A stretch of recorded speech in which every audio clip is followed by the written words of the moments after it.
నన్ను వీడొద్దే అమ్మా బంగారం నువ్వమ్మా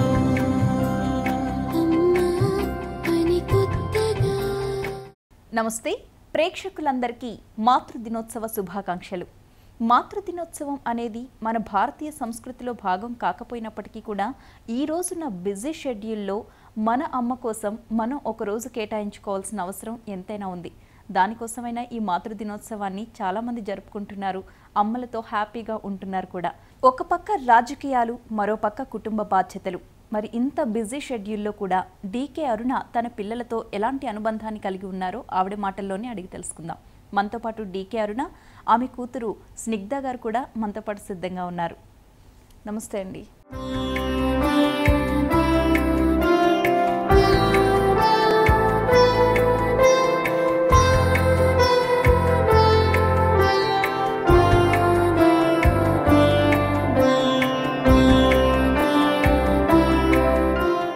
నమస్తే అరుణ గారు, నమస్తే స్నిగ్ధ గారు. ముందుగా మీ ఇద్దరికి కూడా మాతృదినోత్సవ శుభాకాంక్షలు అండి. స్నిగ్ధ గారు, ముందుగా మీతో స్టార్ట్ చేద్దాం. అమ్మ బిజీ పొలిటీషియన్, మిగతా పిల్లలతో పోల్చుకుంటే కొంచెం దూరంగానే మీరు పెరుగుంటారు కదా, అమ్మ బిజీగా ఉండడంతో ఎప్పుడైనా కూడా ఆ లోటును ఫీల్ అయ్యారా మీరు? ఇనిషియల్గా అనిపించేది చిన్నపిల్లని కదా, అప్పుడు వయసు వచ్చే వరకు ఇంకా అన్నీ అర్థమవుతాయి. అది కాకుండా నేను మళ్ళీ చిన్నప్పుడు హాస్టల్ కూడా పంపించేశారు. అప్పటికే 12 ఏళ్ళు ఉండుంటే అప్పటికి. ఓకే, 12 years నుంచి హాస్టల్లో అప్పుడే మమ్మీ పాలిటిక్స్ కూడా ఎంటర్ అయ్యారు. సో అప్పటి వరకు బాగానే ఉండేది, దగ్గరే. బాగా సడన్గా మమ్మీ రాజకీయాలకి ఎంటర్ అవ్వకపోవడం, నేను అప్పటికప్పుడు మళ్ళీ హాస్టల్కి వెళ్ళిపోవడం, దానికి అస్సలు రెడీగా లేను. బాగా ఏడ్చేదాన్ని, వెళ్ళను, అసలు ఎందుకు పంపిస్తున్నారు, అసలు నాకు పోవాలని లేదు అని చెప్పేసి బాగా తిట్టుకునేదాన్ని కూడా. 12th క్లాస్ అయిపోయి 18-19 ఏళ్ళు వచ్చే వరకు కూడా అనేది, మీరు నన్ను దూరం పెట్టారు అందుకే నేను అస్సలు రావట్లేదు అని చెప్పేసి. కానీ పెరిగే కొద్దీ ఇంకా అన్ని సిచ్యువేషన్స్ అర్థమైపోతాయి. అరుణ గారు, స్నిగ్ధ గారు మిమ్మల్ని బాగా తిట్టుకున్నాను స్టార్టింగ్లో హాస్టల్కి వెళ్ళినప్పుడు అని చెప్తున్నారు కదా, మీరు ఎలా ఫీల్ అయ్యారంటే 12 years మీరు దగ్గరుండి ఆలనా పాలన చూసుకుని అప్పుడు మీరు రాజకీయాల్లోకి ఎంటర్ అవ్వడం, అదే సమయంలో మీకు కూతురు దూరం కావడం, హాస్టల్లో పెట్టడం ఎలా అనిపించింది ఆ సమయంలో మీకు? అంటే చాలా బాధపడేది, ఎందుకంటే ఇక్కడ కూడా వాళ్ళ ఫ్యూచర్ కోసం అనేసి, ఎందుకంటే ఇంట్లో డిస్టర్బెన్స్ బాగా, పొలిటికల్ ఫ్యామిలీ కాబట్టి ఇంట్లో పిల్లలకు మేము టైం ఇవ్వలేకపోవటము, ఎవరైనా వచ్చినప్పుడు పిల్లలకు ఇంట్లో అంతా కూడా డిస్టర్బెన్స్ అట్లా ఉండేది బాగా. సో వాళ్ళకి ఎడ్యుకేషన్ డిస్టర్బెన్స్ అవుతుందని హాస్టల్లో పెట్టాలని డిసైడ్ చేసుకుని హాస్టల్కి పంపించాము. సో చిన్న క్లాస్ తనప్పుడు అంతా హార్డ్లీ 12 years. సో చాలా బాధ వేసేది, అంతా దూరం. తన మసూర్ ఇంటర్నేషనల్ స్కూల్లో జాయిన్ చేసాము అప్పుడు. ఓకే, వెళ్ళి చూడడానికి వెళ్ళేవాళ్ళం. 3 monthsకి ఒకసారి 4 monthsకి ఒకసారి వెళ్ళేవాళ్ళము. బట్ వెళ్ళినా కూడా అంటే బాధ అనిపించదు, అంటే పాపని ఇక్కడ వదిలేసి వెళ్ళిపోతున్నా నేను. ఇప్పుడు ఇక ఎట్లుందో, ఏం చేస్తుందో ఏంటో అనేది ధ్యాస అంతా అక్కడే ఉండేది. పిల్లలు దూరం ఉన్నప్పుడు అందులో తనతో నాకు అటాచ్మెంట్ ఎక్కువ, చిన్న పాపతో నాకు అటాచ్మెంట్ చాలా ఎక్కువ ఉండేది. తనని కంప్లీట్ పెద్దోళ్ళని ఇద్దరిని, పెద్ద పాపని మా అమ్మతో పెద్దగా అయింది, రెండో ఆమె కొంచెం అటు ఇటు ఉన్న పెద్దగా అయింది. ఈమెతే కంప్లీట్గా నేనే స్నానం చేయించే దగ్గర నుంచి నేనే చూసుకున్నాను అనమాట. సో వదిలిపెట్టినప్పుడు చాలా బాధగా ఉండేది.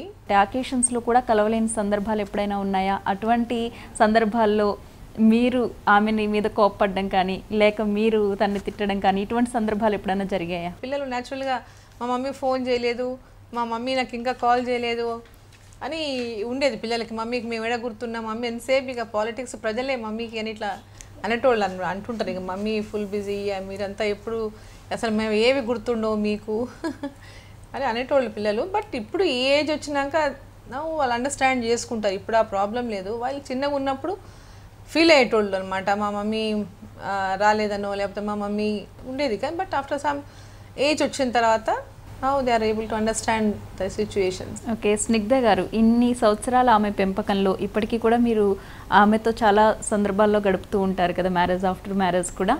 ఎప్పుడైనా అమ్మ గట్టిగా కోప్పడిన సందర్భాలు ఉన్నాయా? ఇప్పటికీ మీకు అది గుర్తుండి బాధ పెట్టిన సందర్భాలు ఏమైనా ఉన్నాయా? నాకు స్పెసిఫిక్గా ఎక్కువ అమ్మ కానీ నాన్న కానీ చిన్నప్పటి నుంచి పెద్దగా కోప్పడినట్టు నాకు ఎప్పుడూ గుర్తులేదు. మరి ఆనందకరమైన సందర్భాలు, ఇప్పటికీ మీరు మర్చిపోలేని సందర్భాలు? ప్రాబ్లీ హాలిడేస్, చిన్నప్పుడు మొత్తం ఫ్యామిలీ అప్పుడు ఫ్రీక్వెంట్గా కొడైకెనాల్కి వెళ్ళేది సమ్మర్ వెకేషన్స్. ఊటీ కొడైకెనాల్కి వెళ్ళేది ఎక్కువ సమ్మర్ వెకేషన్స్. ఆ టైంలో దే వాజ్ ఒక టైంలో సడన్గా హెయిల్ స్టార్మ్. నా first experience I think, snow, హేలో అట్లా. ఇప్పుడు అందరం కలిసి ఆ స్నోలో ఆడుకొని ఒకరొకరి మీద ఐస్ పడేసుకుంటూ చిన్నదాన్ని కదా. సో అందరిని అట్లా నేనే అందరిని ఏడ్పిస్తూ అదొక్క హాలిడే బాగా గుర్తు. ఆ టైంలో బాగా ఫ్యామిలీ వెకేషన్స్ కూడా వెళ్ళలేదు మేము. ఎవ్రీ సమ్మర్కి వెళ్ళేవాళ్ళం మేము వెకేషన్ తీసుకొని మంచిగా 2 వెహికల్స్లో అందరం పిల్లలు మేమంతా కలిసి ప్రతి సమ్మర్ వెకేషన్కి తప్పకుండా ఒక 10 days బయటికి వెళ్ళేవాళ్ళం. రాజకీయాల్లోకి వెళ్ళక ముందు వరకు ఇంత ఫ్యామిలీతో కలిసి ఎంజాయ్ చేసాం, ఇప్పుడు కనీసం వాళ్ళతో పలకరించడానికి కూడా టైం లేనట్టు అయిపోయింది, బిజీ అని చెప్పేసి ఎప్పుడైనా అందులోంచి బయటకు వచ్చేయాలి, మళ్ళీ నా పాత లైఫ్లోకి నేను వచ్చేయాలి అని అనిపించిందా? అంటే యాక్చువల్గా నేను మినిస్టర్గా ఉన్నప్పుడు చాలా బిజీగా ఉండేదాన్ని. లాస్ట్ ఎమ్మెల్యేగా ఉన్నప్పుడు కానీ లాస్ట్ టైం మినిస్టర్గా ఉన్నప్పుడు కానీ చాలా టైట్గా ఉండేది అనమాట షెడ్యూల్. పిల్లలకి నన్ను కలవడానికి వచ్చినప్పుడు నాకు విజిటర్స్ ఉండేవాళ్ళు, వాళ్ళకి టైం ఇవ్వడం కొంచెం వెయిట్ చేయండి అన్న, వెయిట్ చేయండి అంటే ఎవరెవరు వచ్చేవాళ్ళు అట్నే వాళ్ళు వెయిట్ చేసి మమ్మీ బాయ్ అని చెప్పి వెళ్ళిపోయేటోళ్ళు. సరే కుదిరేది కాదు టైం, వాళ్ళ టైం నా టైము అసలు కుదిరేది కాదనమాట. సమ్ టైమ్స్ వాళ్ళు వచ్చినప్పుడు నాకు వీలు కాకపోవడం, నాకు వీలు వాళ్ళకి వీలు కాకపోవడంతో వాళ్ళు నన్ను అనేది నేను వాళ్ళని అనేదాన్ని. ఓకే, అయితే ఇప్పుడు కాస్త ఫ్రీగా ఉన్నారు కదా, ఎలా ఎంజాయ్ చేస్తున్నారు పిల్లలతో కలిసి? ఇప్పుడు అంటే సో బ్రేక్ అనుకోవాలి నిజంగా. దిస్ ఇస్ ఫర్ గుడ్, అంటే చాలా మంచిగా కూడా అనిపిస్తుంది ఈ బ్రేక్. కానీ అంత బిజీ లేదు కాబట్టి, అంత స్ట్రెస్ లేదు, అంత బిజీ లేదు. ఇప్పుడు కొంత టైం ఫ్యామిలీకి ఇవ్వడానికి నాకు ఇప్పుడు మంచి అవకాశం. రైట్, ఇప్పుడు మీకు ఎలా అనిపిస్తుంది? నేను వర్కింగ్ అటు ఇటు పోయే దారిలో కుదిరినంత వరకు లంచ్కి ఆగిపోవడం, వచ్చి ఒక గంట ఉన్నా కానీ కూర్చొని వెళ్ళడం ఏదో ఒకటి. కుదిరితే సాయంత్రం మొత్తం వర్క్ ఫినిష్ చేసుకొని తిరిగి వచ్చాక కూడా మమ్మీ ఫ్రీగా ఉన్నారంటే వచ్చి కూర్చుంటాను, ఒక 2-3 hours కూర్చొని మాట్లాడేసి వెళ్తాను. కుదిరినంత వరకు రావడానికి ప్రయత్నిస్తాను నేను. అరుణ గారు, ఇవాల్టి తరంలో నిజంగా పిల్లల్ని పెంచడం అనేది ఒక సవాలనే చెప్పాలి. ప్రతి ఒక్కరు కూడా ఉద్యోగాలకు వెళ్ళిపోతున్నారు, అందరూ మార్నింగ్ ఎప్పుడో వెళ్ళిపోతూ నైట్ రావడం, కనీసం కూర్చుని భోజనం కూడా చేయలేని పరిస్థితి ఉంటుంది. మరి ఇలాంటి సిచ్యువేషన్ని తల్లులందరూ, పిల్లలు కానీ తల్లులు కానీ ఏ విధంగా బ్యాలెన్స్ చేసుకోవాలంటారు? ఎంత బిజీ షెడ్యూల్ ఉన్నా ఒకరికొరు కనీసం మంత్లీ 1-2 సార్లు ఫ్యామిలీ అంతా కలుసుకోవడం అనేది చాలా అవసరం. ఒకరికొరు షేర్ చేసుకోవడము, వాళ్ళ కష్టాలు కానీ బాధలు కానీ వాళ్ళ సంతోషం కానీ ఏదున్నా ఒకరికొరు చెప్పుకుంటే దాంట్లో చాలా రిలీఫ్ ఉంటుంది అనేటటువంటి ఇది ఉండేది ఒకప్పుడు. ఇప్పుడు చెప్పుకోవడానికి కూడా టైం లేదేమో, వినడానికి కూడా టైం లేదేమో అనేటట్టుగా అయిపోయింది ఇప్పుడు.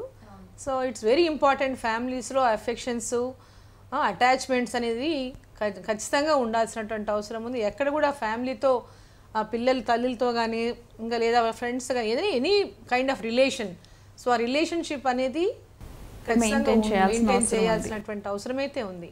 నన్ను వీడొద్దే అమ్మా బంగారం నువ్వమ్మా అమ్మా అని కొత్తగా నన్ను వీడొద్దే అమ్మా బంగారం నువ్వమ్మా అమ్మా అని కొత్తగా. స్నిగ్ధ గారు, మీరేం చెప్తారు? ఈ తరం యువతకి తల్లిదండ్రుల పట్ల వారి బాధ్యతను కనీసం నెలకొకసారైనా 2 సార్లైనా అమ్మ చెప్పినట్లుగా వారిని ప్రేమగా చూసుకుని వాళ్ళ బాధ్యతని ఏ విధంగా నిర్వర్తించాలంటారు? మొదటి విషయం అయితే కుదిరినంత వరకు ఎక్కువ ఫ్యామిలీతో టైం స్పెండ్ చేయాలి. అది ఫెస్టివల్ అవన్నీ స్పెసిఫిక్గా నేను అనుకోను. ఎంత కాకపోయినా మీరు అన్నట్టు అందరు వర్కింగ్ ఎక్కువ అవుతున్నారు, టైం కుదరట్లేదు.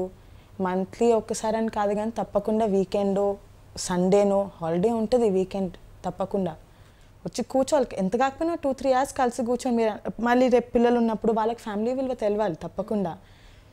ఇప్పుడంతా న్యూక్లియర్ ఫ్యామిలీ అయిపోయింది కదా ఎక్కువ. సో కనీసం పండగలప్పుడు కానీ మొత్తం ఫ్యామిలీని కలవడం కానీ, కొన్ని ఒకేజన్స్ మీరు ఇట్లానే ఫ్యామిలీ అన్నప్పుడు రాఖీ అట్లాంటివి ఉంటాయి, అప్పుడు కజిన్స్ దగ్గర కూడా పోవడం కానీ, నేను కూడా తక్కువ కానీ అట్లాంటి ఎఫర్ట్ చేయాలి అన్ని రిలేషన్స్ అన్నీ కరెక్ట్గా ఉండడానికి. తప్పకుండా ప్రతిసారి ఫంక్షన్స్ అయినా కానీ పండగలు ఒకటే ఆప్షన్ మనకి చాలా వరకు. వీకెండ్స్ అన్నా కూడా అందరు వీక్ అంతా పని చేసుకొని టైర్డ్ అయిపోయాం ఇంట్లో ఉంటాం అంటారు. కుదిరినంత వరకు పండగలు, అది బర్త్డేస్, యానివర్సరీస్, పెళ్ళైనాక ఇంకొక 2 ఎక్కువ ఒకేజన్స్, హస్బెండ్ బర్త్డే, మా యానివర్సరీ, అట్లా యాడ్ అయ్యే కొద్దీ ఇంకా కుదిరినంత వరకు కలుస్తూ ఉండాలి. ఓకే, అరుణ గారు, మీకు ఎప్పుడైనా నా పిల్లలకి ఇంకా ఇది చేయలేకపోయాని అని అసంతృప్తి ఏదైనా ఉందా? అంటే వాళ్ళకి చేయలేకపోయినంటే టైం ఇవ్వలేకపోయాను అనేది ఉంటుంది. వాళ్ళకి అవసరం ఉన్నప్పుడు వాళ్ళకి టైం ఇవ్వలేకపోయాను. యాక్చువల్గా వాళ్ళకి ఏజ్లో కొంచెం మ్యారేజ్కు ముందు, మ్యారేజ్ సమయంలో కానీ వాళ్ళకి కొంచెం ఆ టైంలో చాలా బిజీగా ఉండేదాన్ని నేను. సో వాళ్ళకి కొంత టైం ఇవ్వలేకపోయాను, అదొకటి అనిపిస్తుంది. మీకు ఎప్పుడు బాధగా అనిపిస్తుంది? అవసరమైన టైంలో అంటే వాళ్ళకి కరెక్ట్ టైంలోనే నేను టైం ఇవ్వలేకపోయాను అనేది. ఇప్పుడు స్నిగ్ధ పెళ్ళినప్పుడు కూడా అంతే, ఎప్పుడు పాలిటిక్స్కి నాకు మా పిల్లల పెళ్ళిళ్ళకి క్లాష్. సో అట్లా టైం ఇవ్వలేకపోవడం. పెళ్ళప్పుడు కూడా ఆమె పెళ్లి రోజే నేను ప్రమాణ స్వీకారం, మంత్రి ప్రమాణ స్వీకారం సేమ్ టైం. ఎనీహౌ అవన్నీ కూడా జరిగిపోయినాయి, మంచిగా అందరూ సెటిల్ అయిపోయారు. సో అందరు హ్యాపీగానే ఉన్నారు. సో దేవుడు అందరినీ అట్నే హ్యాపీగా ఉంచాలని కోరుకుంటాను అందరినీ. స్నిగ్ధ గారు, ఈరోజు మాతృ దినోత్సవం సందర్భంగా అమ్మ గురించి మీరు ఇచ్చే నిర్వచనం ఏంటి ఒక్క సెంటెన్స్లో? అమ్మ ప్రేమ అనేది పూర్తిగా నిస్వార్థంగా ఉంటుంది. దానికి తను మనకి ఎప్పుడు ఏం చేసినా కానీ ఏమున్నా కానీ దానికి ఒక లెక్క అంటూ ఉండదు. దాన్ని కొల్చలేం మనం. ఇప్పుడు నేను మీకు ఎట్లా 1 లైన్లో ఒక డిస్క్రిప్షన్ అంటే ఫస్ట్ ఆఫ్ ఆల్ అది కుదిరే పని కాదు. అది ఎంత డిస్క్రిప్షన్ ఇచ్చినా కానీ అది సరిపోదు. అది ఒక అన్డిస్క్రైబుల్ ఎమోషన్, రిలేషన్. ఇంకా లైఫ్ అంతా మేము ఎంత చేసినా కానీ అమ్మ రుణం తీర్చుకోలేని రిలేషన్ అది. కనీసం వాళ్ళు పెద్దగా అయిపోయిన తర్వాత ఇంకా వాళ్ళు మమ్మల్ని చూసుకున్నట్టు మేమే వాళ్ళని కంప్లీట్గా వాళ్ళు మా పిల్లల్లాగా చూసుకోవాలి.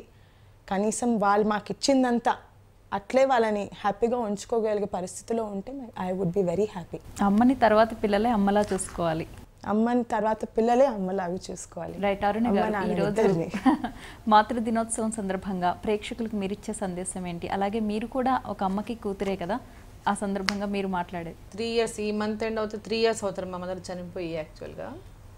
సో మా మదర్ కూడా చాలా అంటే ఎప్పుడు మా మదర్ ఇప్పుడు అంటే మాకంటే ఇంకా వేరే వేరే ఎన్నెన్నో డిఫరెంట్ అవకేషన్స్ ఉన్నాయి, కానీ మా మదర్కి పిల్లలు తప్ప ఇంకేమి లేదు.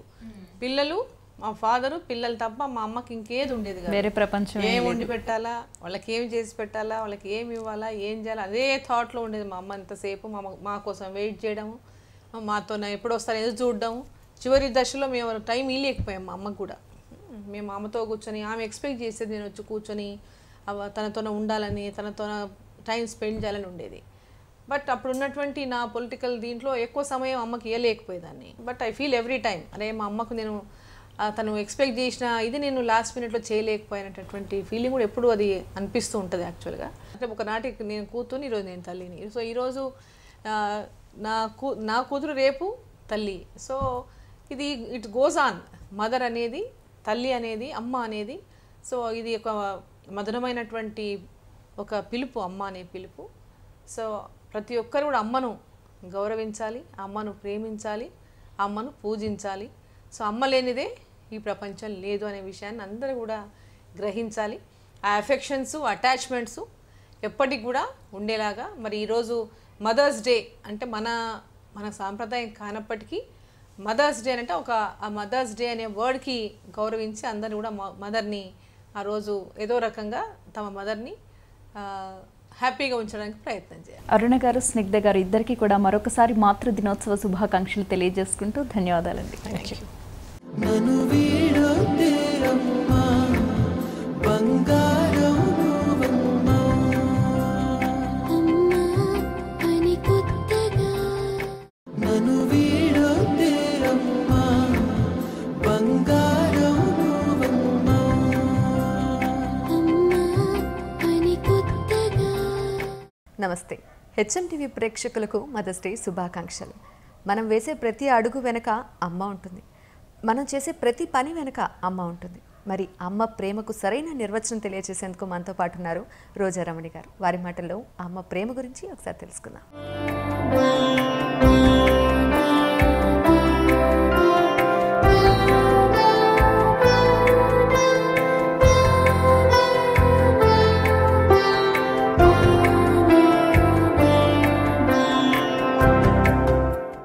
నమస్తే అండి రోజా రమణి గారు. ముందుగా మీకు మదర్స్ డే శుభాకాంక్షలు. థ్యాంక్ యూ అమ్మా. అలాగే హెచ్ఎం టీవీ ప్రేక్షకులందరికీ మదర్స్ డే శుభాకాంక్షలు. బిడ్డ భవిష్యత్తు బాగుండాలని ప్రతి తల్లి కోరుకుంటూ ఉంటుంది. మరి అమ్మ ప్రేమకు సరైన నిర్వచనం ఏ విధంగా చెప్తారండి? అమ్మ ప్రేమకు నిర్వచనం చెప్పడం అమ్మ వల్లే కాదు, ఎందుకంటే ఆ ప్రేమకి ఆ తల్లి చూపించేదికి దానికి మాటల్లో చెప్పలేం. నేనే కాదు, ఎవరు చెప్పలేరు. ఒక 2 generations చూస్తూ వచ్చారు. సో ముందు జనరేషన్కి ఇప్పటికీ చూసుకుంటే ఆ పేరెంటల్ లైఫ్లో కొంచెం తేడా వచ్చిందనమాట. ఇప్పుడు బిజీ అయిపోయారు. అప్పుడు అందరూ కూడా మరి బిడ్డ సంరక్షణలోనే ఎక్కువ ఉండేవాళ్ళు అనమాట. వాటిని ఏ విధంగా మీరు చెప్పగలరు? ఆ జనరేషన్ ఈ జనరేషన్ మదర్కి ఆ కాలంలో అమ్మ అంటే ఇంట్లోనే ఉండేది. సో ఆమెకి బిడ్డ మంచి చెడ్డలు చూసుకోవడం, ఫుడ్ ఇవ్వడం, కేర్ తీసుకోవడం, నాట్ ఓన్లీ బిడ్డ, ద హోల్ హౌస్, ఇంటి మొత్తం తీసుకునేది. ఇప్పుడు ఉన్న ప్రజెంట్ ఇదికి తల్లి అలా చూసుకోలేకపోతుంది, ఎందుకంటే వర్కింగ్ లేడీస్ ఎక్కువైపోయారు.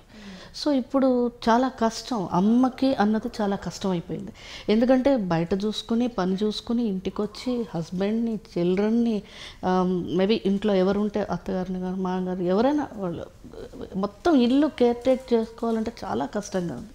అండ్ ముందు కాలంలో కంటే ఇప్పుడు తల్లి చాలా స్ట్రగుల్ అవుతుందని నా ఫీలింగ్. అంటే ఇంతకుముందు రోజుల్లో ఇంట్లోనే ఉండి చూసుకునేవాళ్ళు కాబట్టి మదర్స్ డే అనేది అవసరం లేకపోయేదేమో. ఇప్పుడు కొత్తగా మదర్స్ డే అనేది యాక్చువల్లీ మదర్స్ డే అన్నది మనకి కాదు. ఎందుకంటే అబ్రాడ్ సైడ్ వాళ్ళందరూ ఏంటంటే ఒక 14-15 ఇయర్స్ వచ్చాకే పిల్లలు ఇండివిజువల్గా వెళ్ళిపోతారు. సో వాళ్ళు డిఫరెంట్ ప్లేసెస్లో ఉంటారు వెళ్ళి. సో వాళ్ళకి మదర్ అంటే ఒక రోజు కలుసుకోవాలని ఒక డే పెడతారు. అలాగా మనం పుట్టినప్పటి నుంచి ఆల్మోస్ట్ తల్లితోనే ఉంటాం. సో నా దృష్టిలో మదర్స్ డే ఎవ్రీ డే, అలా ఒక రోజు అని ఉండదు. It's not particular Mother's Day అని ఒక రోజు అని నేను అనుకోవడం లేదు. అయితే మీరు ఒక తల్లిగా ఉన్నారు, ఇప్పుడు మీకు మీ మదర్ ఉన్నారు కదా, వారితో ఎలా ఉంటుంది? I'm very close to her. ఎందుకంటే తను ఫస్ట్ నేను అట్లీస్ట్ ఒక 1 వీక్ తర్వాత తనని మీట్ చేసిన, 1 మంత్ తర్వాత మీట్ చేసిన. మొన్న నేను అమెరికా వెళ్ళి 5 months ఉండిపోయాను పాప దగ్గర. అప్పుడు కూడా నేను ఎప్పుడైనా ఫోన్ చేస్తే తను ఫస్ట్ వర్డ్ నన్ను ఏం అడుగుతుంది అంటే ఎలా ఉన్నావు అని అడగదు, ఏమైనా తిన్నావా అని అడుగుతుంది. షీఈ్ 80 అయినా కూడా ఏమైనా తిన్నావా అని అడుగుతుంది. ఇప్పుడు కూడా నేను ఎప్పుడైనా తన దగ్గరికి వెళ్తే ఏమైనా తినొచ్చావా అని అడుగుతుంది. సో ఆ ఎఫెక్షన్ లైఫ్లో మనకి ఎవరు ఇవ్వలేరేమో. తిన్నానమ్మా, తినే వచ్చాను అంటే నిజంగా తిన్నావా అని అడుగుతుంది. దెన్ షీల్ ఆస్క్ నువ్వు ఎలా ఉన్నావు, నీ హెల్త్ ఎలా ఉంది. సో దానికి మరి ఏం చెప్పగలం మనం. సో ఇప్పుడు యాజ్ ఏ మదర్ మీకు తరుణ్ గారు, హీరో తరుణ్ గారు, అలాగే మీ అమ్మాయి, వీరితో ఎలా ఉంటుంది మీ రిలేషన్, ఆ బాండింగ్ కానీ, ఇలా మదర్స్ డే అప్పుడు సెలబ్రేట్ చేసుకున్నప్పుడు వాళ్ళు ఇచ్చే చిన్న చిన్న గిఫ్ట్స్ చాలా వాల్యుబుల్గా ఉంటాయి. సో దానిలో మీకు బెస్ట్ అనిపించేది? ద బెస్ట్ అంటే వాళ్ళు ఇచ్చేది ఏదైనా నాకు బెస్ట్గానే ఉంటుంది. కాకపోతే ఎవ్రీడే నాతోనే ఉంటారు కాబట్టి, సో ఈరోజు పర్టికులర్గా ఏదో ఒక పండగలాగా, మనకి మామూలుగా వచ్చే పండుగలు ఉంటాయి, అందులో ఇది ఒక రోజులాగా అని అనుకుని నేను హ్యాపీగా ఫీల్ అవుతాను. వాళ్ళు నన్ను అలాగే, ఎందుకంటే వాళ్ళని ఎప్పుడూ నేను యాజ్ ఎ మదర్గా మాత్రం మిస్ అవ్వలేదు నా లైఫ్లో నాకు తెలిసి. ఎందుకంటే నేను ఫస్ట్ ఫిలిమ్స్ వదిలేసిందే వాళ్ళ కోసం. సో వాళ్ళు మిస్ అవ్వకూడదన్న ఒకే ఒక కారణం చేతే నేను సినిమాలు వదిలేసింది. యాక్ట్ చేయడం అన్నది ఒక దేవుడిచ్చిన వరం. సో దాన్ని కూడా నాకు తెలియని వయసులో తెలియకుండా వచ్చిన ఆ వరాన్ని నేను వదిలేసుకున్నానంటే because of children. So I don't want to miss them. నేను మిస్ చేసే కంటే వాళ్ళు మదర్ని మిస్ చేయకూడదని నేను వదిలేశాను. హెచ్ఎంటీవీ ప్రేక్షకులకి అసలు మదర్స్ డే రోజు మీరు ఏదైనా సందేశం ఇవ్వదలుచుకో? మదర్ది అన్కండిషనల్ లవ్, దానికి అంతు లేదు, దానికి లిమిట్స్ ఉండవు. మనం ఇంతే ప్రేమ చూపించాలి అనేది ఉండదు. సో అది every mother mostly mother human ఇదే ఎందుకు యానిమల్సే చూపిస్తున్నాయి ఎఫెక్షన్ వాటి బిడ్డల గురించి. సో అది దాన్ని మనం ఒక సందేశం ఏమి ఇవ్వడం ఉంటుంది. నేను ఆర్డినరీ మదరే కదా నేను కూడా. సో నేను కూడా ఎప్పుడైనా ఏదైనా తక్కువ అనిపిస్తే నేనే ఏదైనా సందేశం తీసుకుంటుంటా. సో నేను సందేశం ఇచ్చేంత ఇది కాదు. థ్యాంక్ యూ సో మచ్ అండి, చాలా వాల్యుబుల్ టైం మాకు స్పెండ్ చేశారు, మంచి మంచి సజెషన్స్ ఇచ్చారు. Thank you so much. నీకు కూడా థ్యాంక్ యూ. అలాగే హెచ్ఎంటీ ప్రేక్షకులకి మరొకసారి నా కృతజ్ఞతలు తెలుపుకుంటూ, అలాగే మరొకసారి అందరికీ హ్యాపీ మదర్స్ డే.